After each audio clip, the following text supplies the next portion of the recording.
হযরত মুহাম্মদ সাল্লাল্লাহু আলাইহি ওয়াসাল্লাম এর মক্কার জীবন, সপ্তম পর্ব। এবার আমরা আলোচনা করব হাশেম ও হাশেমি বংশ, মুত্তালিব ও আব্দুল মুত্তালিব, আব্দু মানাফ, হাশেম ও আব্দুল মুত্তালিব, আবু তালিব এবং নবীজি সাল্লাল্লাহু আলাইহি ওয়াসাল্লাম এর খাতনা ও নামকরণ। নবীজি সাল্লাল্লাহু আলাইহি ওয়াসাল্লাম এর আগের পর্বগুলো যারা মিস করেছেন তারা আমাদের চ্যানেলে গিয়ে দেখে নিতে পারেন।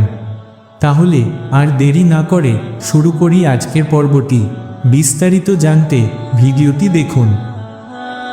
হাশেম ও হাশেমি বংশ।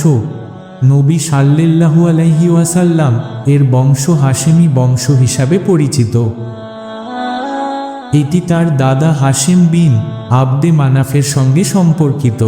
হাশেম পূর্ব থেকেই সিকাইয়া ও রিফাদাহ অর্থাৎ হাজিদের পানি পান করানো ও মেহমানদারির দায়িত্বে ছিলেন। ইতিপূর্বে আমরা এই বিষয় নিয়ে আলোচনা করেছি। হাশেম ছিলেন ধনী ও উচ্চ মর্যাদা সম্পন্ন ব্যক্তি। তিনি প্রথম কুরাইশদের জন্য শীতকালে ইয়ামানে এবং গ্রীষ্মকালে শামে দুটি ব্যবসায়িক সফরের নিয়ম চালু করেন। তিনি এক ব্যবসায়িক সফরে শাম যাওয়ার পথে মদিনায় যাত্রা বিরতি করেন এবং সেখানে বনু আদি বিন নাজ্জার গোত্রে সালমা বিনতে আমরকে বিবাহ করেন। অতঃপর অন্তঃসত্ত্বা স্ত্রীকে মদিনায় রেখে ফিলিস্তিনের গাজায় চলে যান এবং সেখানে মৃত্যুবরণ করেন। এদিকে তার স্ত্রী একটি পুত্র সন্তান প্রসব করেন 497 খ্রিস্টাব্দে আর রাহিও 49 পৃষ্ঠা। সাদা চুল নিয়ে ভূমিষ্ঠ হওয়ার কারণে মা তার নাম রাখেন সায়বা। এভাবে তিনি ইয়াছরিবে মায়ের কাছে প্রতিপালিত হন। মক্কায় তার পরিবারের লোকেরা তা জানতে পারেনি।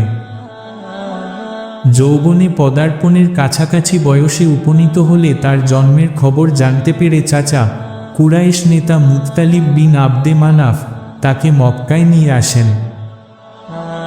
লোকেরা তাকে মুত্তালিবের কৃতদাস মনে করে তাকে আব্দুল মুত্তালিব বলেছিল। সেই থেকে তিনি উক্ত নামে পরিচিত হন, যদিও তার আসল নাম ছিল সায়বা, অর্থ সাদা চুলওয়ালা, ইবনু হিসাম, 137-38 পৃষ্ঠা। মুত্তালিব ও আব্দুল মুত্তালিব। ইয়ামনের বিরাদমান এলাকায় চাচা ও গোত্রনেতা মুত্তালিব পরলোক গমন করলে ভাতিজা আব্দুল মুত্তালিব তার স্থলাভিষিক্ত হন। ইবনু হিসাম 138-142 পৃষ্ঠা। কালক্রমে আব্দুল মুত্তালিব নিজ সম্প্রদায়ের মধ্যে এত উঁচু মর্যাদা লাভ করেন যে তার পিতা বা পিতামহ কেউই উক্ত মর্যাদায় পৌঁছতে পারেননি। সম্প্রদায়ের লোকেরা সবাই তাকে আন্তরিকভাবে ভালোবাসত এবং সমীহ করে চলত। ইবনু হিসাম 142 পৃষ্ঠা। আব্দুল মুত্তালিবের উচ্চ মর্যাদা লাভের অন্যতম কারণ ছিল আল্লাহর পক্ষ হতে স্বপ্নযোগে তাকে জমজম কুয়া খননের দায়িত্ব প্রদান এবং তার নেতৃত্বকালে আল্লাহর বিশেষ রহমতে ইয়ামনের খ্রিস্টান গভর্নর আব্রাহা কর্তৃক কাবা আক্রমণ ব্যর্থ হওয়া। আবু তালিব। আবু তালিবের নাম ছিল আব্দু মানাফ, তবে তিনি আবু তালিব নামেই প্রসিদ্ধ লাভ করেন। তার 4 পুত্র ও 2 কন্যা ছিল। পুত্ররা হলেন তালিব, আকিল, জাফর এবং আলী। তালিব আকিলের চাইতে 10 বছরের বড় ছিলেন। তার মৃত্যুর অবস্থা জানা যায় না। বাকিরা ইসলাম গ্রহণ করেছিলেন। 2 কন্যা উম্মে হানি ও জুমানাহ ইসলাম কবুল করেন। রহমাতুল্লিল আলামিন 2-75-83 পৃষ্ঠা। খাতনা ও নামকরণ।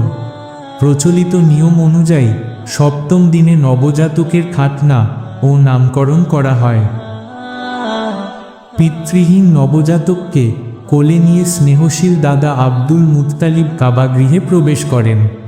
তিনি সেখানে আল্লাহর শুকরিয়া আদায় করেন ও প্রাণভরে দোয়া করেন। আকিকার দিন সমস্ত কুরাইশ বংশের লোককে দাওয়াত করে খাওয়ান।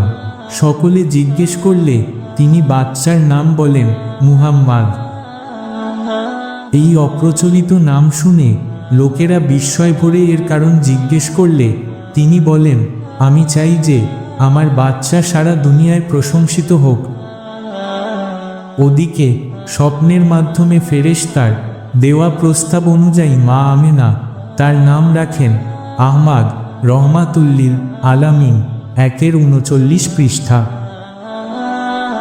এই ছিল আজকের ভিডিও। বাকি কথা আগামী পর্বে, তাই চোখ রাখুন আমাদের চ্যানেলে। নতুন নতুন ভিডিও পেতে আমাদের চ্যানেলটি সাবস্ক্রাইব করে বেল আইকনটি প্রেস করুন। ধন্যবাদ। আল্লাহ হাফেজ। সবাই ভালো থাকবেন।